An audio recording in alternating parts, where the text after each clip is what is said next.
Jagtial rural మండలం మోరపల్లి గ్రామానికి చెందిన రాజమహమ్మద్ ఇల్లు షార్ట్ సర్క్యూట్ తో పూర్తిగా కాలిపోగా వారింటిని పరిశీలించి అగ్ని ప్రమాదం గల కారణాలను తెలుసుకుని ప్రభుత్వం ద్వారా మంజూరైన 95,000 రూపాయల ప్రొసీడింగ్ కాపీని సాజిద్ రాజమహమ్మద్ కుటుంబ సభ్యులకు అందజేశారు జగిత్యాల శాసనసభ్యులు doctor Sanjay Kumar.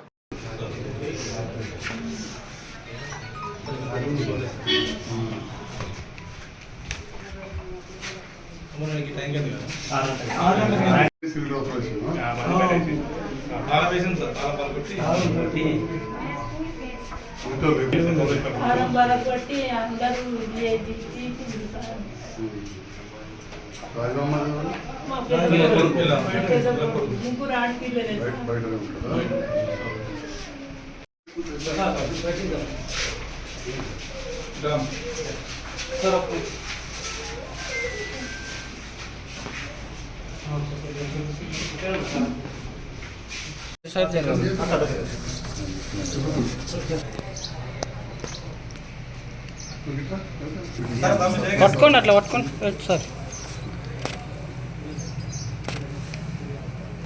Okay sir. Morapalli Jagtial మండలం మోరపల్లి గ్రామంలో సజీదా వైఫ్ ఆఫ్ రాజమహమ్మద్ వారి ఇల్లు దాదాపు 2 రూములు పూర్తిగా కాలిపోయినాయి. ఇది ఊరి ద్వారా కరెంటు షార్ట్ సర్క్యూట్ కావచ్చని అనుకుంటున్నారు. మరి అటువంటి సందర్భంలో ఇంటి పక్కన ఉన్న యువకులు సదానందం మరియు మిగతా యువకులు వచ్చి ఈరోజు తాళం వేస్తున్న దాన్ని కూడా పగలగొట్టి వెంటనే సిలిండర్ అవన్నీ బయట పెట్టడం వల్ల పూర్తి స్థాయిలో ఇల్లు మొత్తం దగ్ధం కాక దాదాపు ఈ 2 రూములు కూడా కాలిపోయి కొన్ని లక్షల రూపాయల నష్టం. ఎందుకంటే దాదాపుగా వీడియోలో కానీ ఫోటోలు చూడొచ్చు, మొత్తం కాలితే గోడలు కానీ చెత్త కానీ వాటి లైఫ్ తగ్గిపోతుంది. రేపు కలర్లు వేస్తే కొందరు అనుకుంటారు కావచ్చు, కానీ అది ఒక 50 ఏళ్ళు ఉండే ఇల్లు, కొత్త ఇల్లు, 100 ఏళ్ళు ఉండే ఇల్లు దాదాపు 10-20 ఏళ్ళకే నెరవేర్చే అవకాశం ఉంటుంది. వర్షాకాలం ఊరిసే అవకాశం కూడా ఉంటుంది. చాలా డ్యామేజ్ అయింది. అటువంటి సందర్భాల్లో డిజాస్టర్ రిలీఫ్ కింద ప్రభుత్వం నుంచి 95,100 రూపాయలు తక్షణ సాయం కింద ఇప్పిస్తున్నామని చెప్పి కూడా ఈ సందర్భంగా తెలియజేస్తా ఉన్నాం.